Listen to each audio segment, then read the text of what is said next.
4% more, so 4% more would be 80 cents, so you pay $22.80. And who gets this additional 10% buyer's fee? Auctioneer. Is it the auctioneer or the Auctioneer. people that are selling? No, they're paying him 15% to sell their stuff besides. So that auctioneer's getting 25% off the top. Plus if you use a credit card, another 4%. That's business, folks. Okay, large ones. Do you find a lot of things from Mondovi in all those postcard places you go? I have got to the point now where if I go to a postcard show and I find one I don't have, I'm happy. Just one. It makes me happy. Because I have a couple of them. Yes. So for me to find one from Mondovi, it makes me happy. At my house, we redid our trim around the doors and windows. And on the back it says Walter Welch's Lumberyard, Mondovi, Wisconsin. So I tried to find out where that was. And Julian Eade was alive then. And he said it was a parking lot of Central Lutheran Church. And that it was John Gleason had a car dealer. And before the car dealer, it was the lumberyard. And that's where all the trim and the LeBaire farm on County Road A is from. So you got how many of those things? My whole house, every trim I have. Has those little stickers on the back? It's written, it's Oh, stamped it's on. stamped in. Oh, okay. Stamped on. Well, I might have something, I can see if I have something in there. No, I thought it was a sticker. I was going to say, well, I know there'd be a good spot for one of them. Yeah, no, it's stamped on. Walter's Welch's Lumberyard, Mondovi, Wisconsin. And that's a, 3-story house. And there's like 9 boards around one window, 15 boards around the door. So there's a lot of trim. Yeah. And it, Julian Eade, if he was correct, said it burned in 1970. You know, it was probably just them stinking Christopherson kids doing it. Just Yeah. And then in my dining room, I have hand painting murals on the dining room wall. I took 3 layers of wallpaper off. Now Gleason built that house. And then I bought a house that I had in Durand as a group home. Here's a painted mural over this fireplace, and it says C.H. Gleason. Has anyone ever heard of C.H. Gleason as a painter? So it might have been the early 1900s. I've never done anything with the walls. I mean, it's still there. I did some damage because I thought, another layer of wallpaper. And it scratched.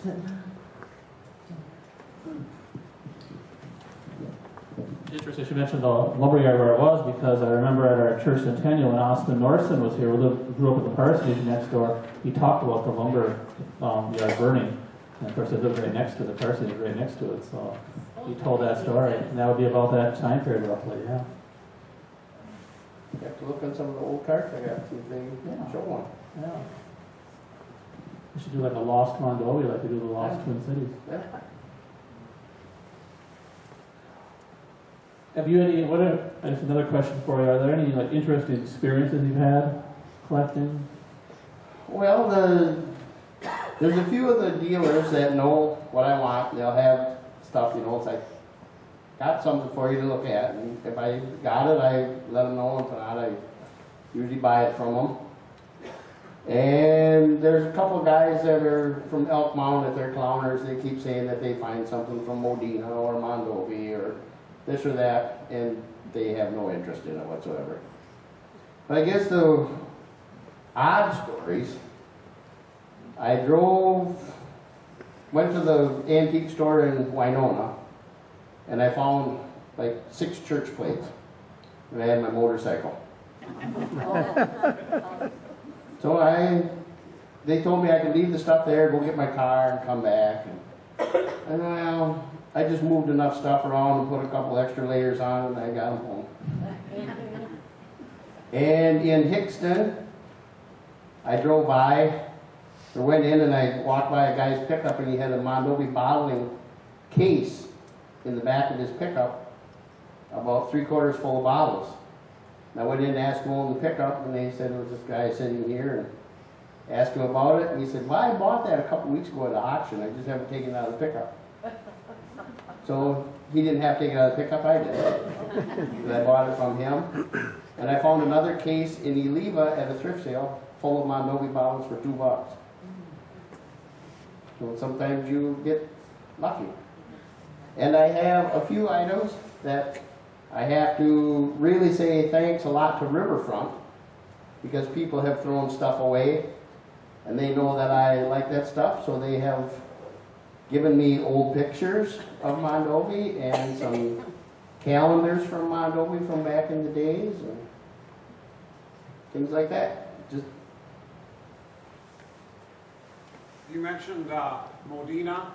How big an area do you cover? And do you have any of the geographic features like Owl's Nest and Mount Tom and Eagles Peak and that sort of stuff? Are you interested in those? Or I know they were photographed. I do have, what, 8 cards, I think, from Modena. They're different, you know, like the school and the church and a couple street scenes. And then I have one of a little boy pulling a girl in a wagon that says Ford. So they said there was a Ford dealership there at one time.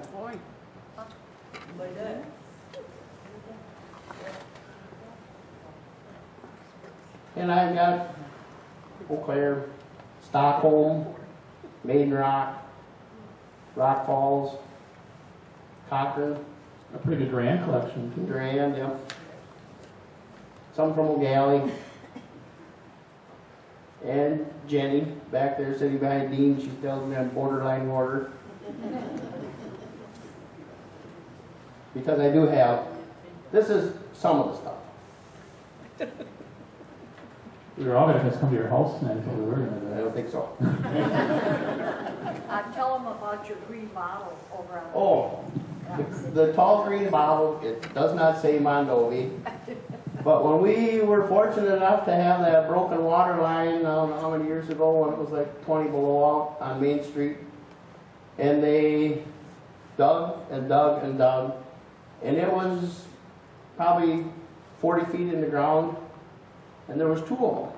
So we're kind of thinking that maybe the guys that put in the water line needed some kind of refreshment. So I just thought it was kind of cool to grab those 2 bottles. Didn't you mention something about somebody wants to dig in your yard? Yes, there is a guy from the cities that goes around and he prods into your yard and he can tell if there was like an old outhouse there. And he said that he can find the openings and will dig down, and majority of the time they can find old bottles in the outhouse. And he said it was probably because the man was not supposed to be drinking, and he would sneak out to the outhouse, and when he was done, he would just, because they're not going to dig through that to see if he was out drinking. So it's debatable yet, I don't know. My son Ed in Eau Claire owns some rental property. Ed in Eau Claire owns rental property, and that man that you're talking about came to him, and he's dug in some of the yards, and he said he'll dig straight down, and when he's done, you don't even know he's been there. But he will bring out stuff that's been thrown in the outhouse. I told him that I had a postcard that shows somewhat my backyard from way back in the days when it was a barnyard. And he said that he could possibly just figure out where to dig from there. Can you wonder? I don't know. Well, I think sometimes they just use the outhouse as a dumping, you know, Yeah, in garbage. general. And I have one picture over there that when I was at a postcard show, I was looking through the Mondovi area and I pulled it out and it's like, picture of my house from Main Street going up Jackson Street, and the power poles and everything are on this side of the road, and now they've all moved to the other side. So I thought it was kind of nice to find one with my house on it. What about any interesting people you've met? You?